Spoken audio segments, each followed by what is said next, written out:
Assalamualaikum warahmatullahi wabarakatuh. Selamat pagi, siang, sore, malam bagi kalian semua yang sedang mendengarkan podcast ini. Kami mahasiswa dari Universitas Pasundan Bandung dalam mata kuliah Etika Profesi kelas A akan membahas materi mengenai virtue ethics atau yang bisa dibilang teori keutamaan. Sebelum masuk ke materinya, ada pepatah pernah mengatakan, "Tak kenal maka tak sayang." Oleh karena itu, kami akan memperkenalkan diri terlebih dahulu, dimulai dari saya, Andre Rifki. Saya Raden Yanuaruditya. Saya Muhammad Gifari Septianto. Dan saya Ginanyar Nurama. Oke, pertama-tama kita bahas sedikit dulu nih mengenai etika. Menurut kalian etika itu apa sih? Etika itu sebenarnya kata lain dari filsafat moral tentang tingkah laku manusia, dan ini tuh kaitannya dengan tingkah baik atau buruk manusia itu sendiri. Tingkah laku manusia yang disebut baik, apa yang disebut buruk. Nah, nyambung nih apa yang mau kita bahas kali ini tentang virtue etiknya. Gimana menurut kamu? Nah, menurut saya, jadi tadi kan sudah disebutkan bahwa kalau etika itu membahas tentang baik buruknya tingkah laku manusia. Nah, baik buruknya itu bisa kita lihat dari 3 aliran teori ini.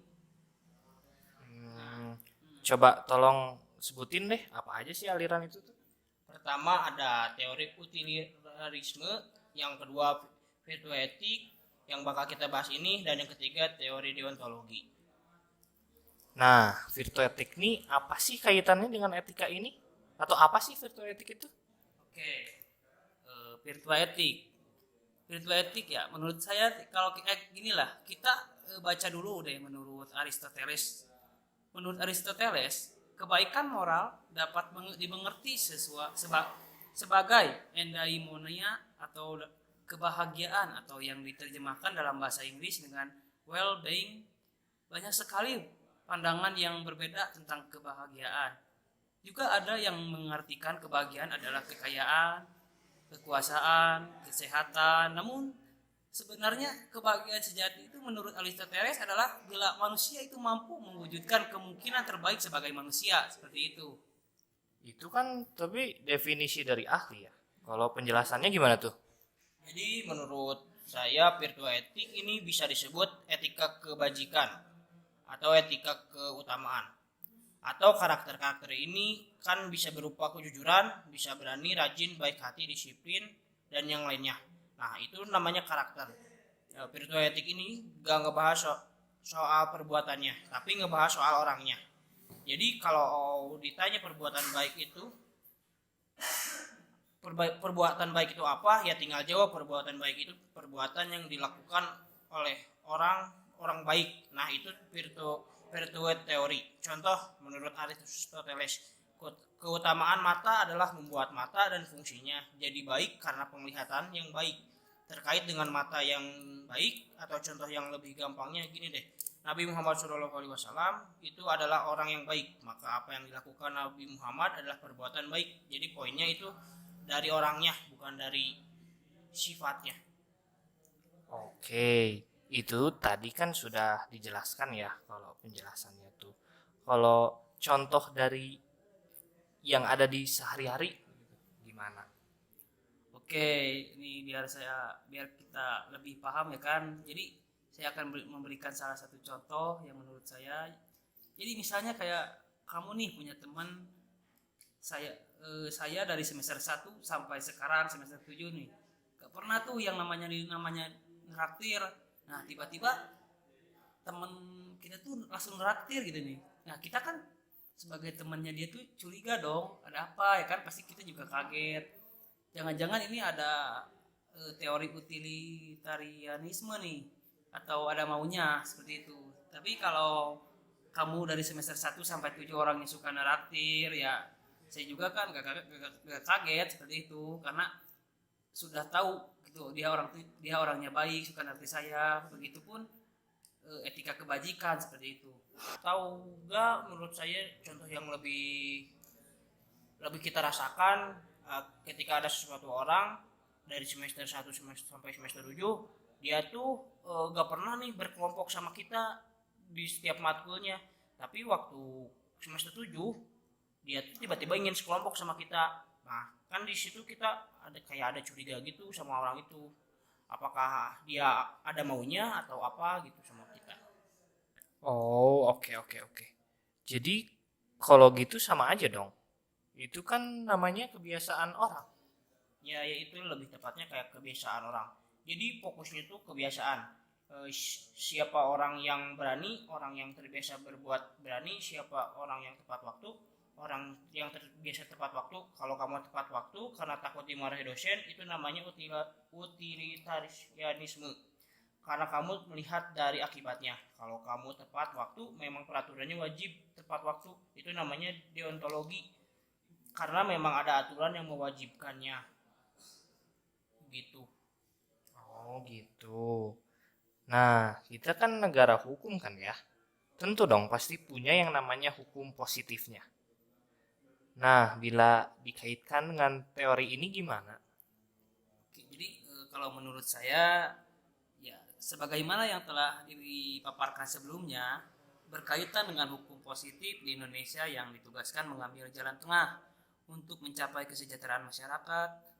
Nah, jalan tengah di sini dijelaskan Aristoteles sebagai suatu sikap dalam memilih antara dua ekstrim seperti pemberani yang berada antara pro dan kontra terhadap sebuah fenomena sosial. Hukum yang mempunyai etika keutamaan akan mampu mengambil jalan tengah antara dua ekstrim yang berlawanan dan mencapai kesejahteraan antara kedua belah pihak seperti itu. Oh, nah, untuk profesi hukum nih kan banyak kan? Ada nggak ya hubungan teori ini dengan profesi hukum? Ada yang tahu nggak? Ya udah deh, saya aja ya yang menjawab. Dalam dinamika kehidupan sehari-hari, tidak jarang terjadi konflik kepentingan antar warga masyarakat. Untuk dapat secara teratur menyelesaikan konflik kepentingan dengan baik dan terpeliharanya ketertiban yang berkedamaian di dalam masyarakat, diperlukan adanya institusi atau kelembagaan khusus yang mampu memberikan penyelesaian secara tidak memihak, imparsial, dan berlandaskan patokan-patokan yang berlaku secara objektif. Gitu. Demikianlah, melalui proses yang panjang, terbentuklah institusi peradilan lengkap dengan aturan-aturan prosedural dan jabatan-jabatan yang berkaitan, yakni hakim. Profesi hakim sangat berkaitan erat dengan etika keutamaan, yang dimana hakim harus menjadi pemberani dalam mengambil jalan tengah antara pihak yang mempermasalahkan dan pihak yang dipermasalahkan dengan masalah tersebut, menentukan nilai-nilai situasi konkret dan menyelesaikan persoalan konflik yang ditimbulkan secara imparsial berdasarkan hukum atau patokan objektif. Wewenang itulah yang disebut kewenangan kehakiman atau kewenangan yudisial. Kewenangan itu pula yang akan menghasilkan keadilan bagi para pihak yang berselisih. Gitu. Jadi teori keutamaan ini bisa dikatakan juga bersifat aksiologis karena mendekati nilai kebaikan. Etika keutamaan mengkaji kebaikan sebagai ciri-ciri atau unsur-unsur keutamaan.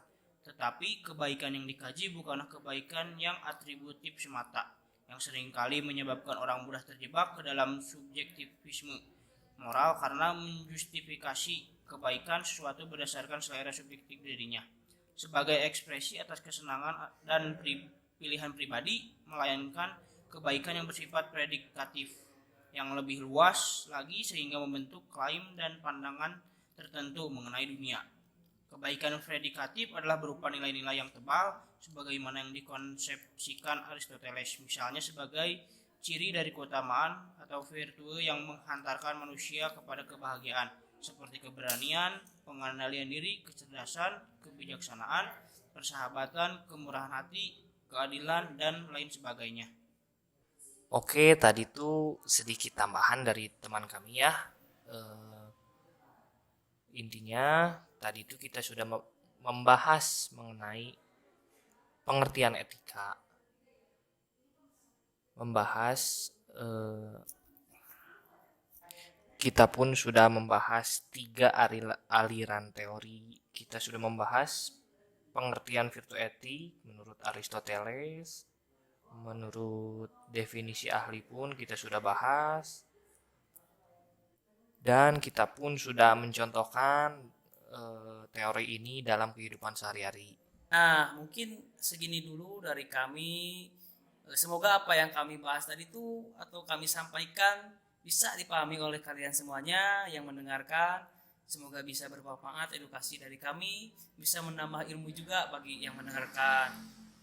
Nah, mungkin sekian dari kami. Wabillahi taufiq wal hidayah. Wassalamualaikum warahmatullahi wabarakatuh. Waalaikumsalam warahmatullahi wabarakatuh.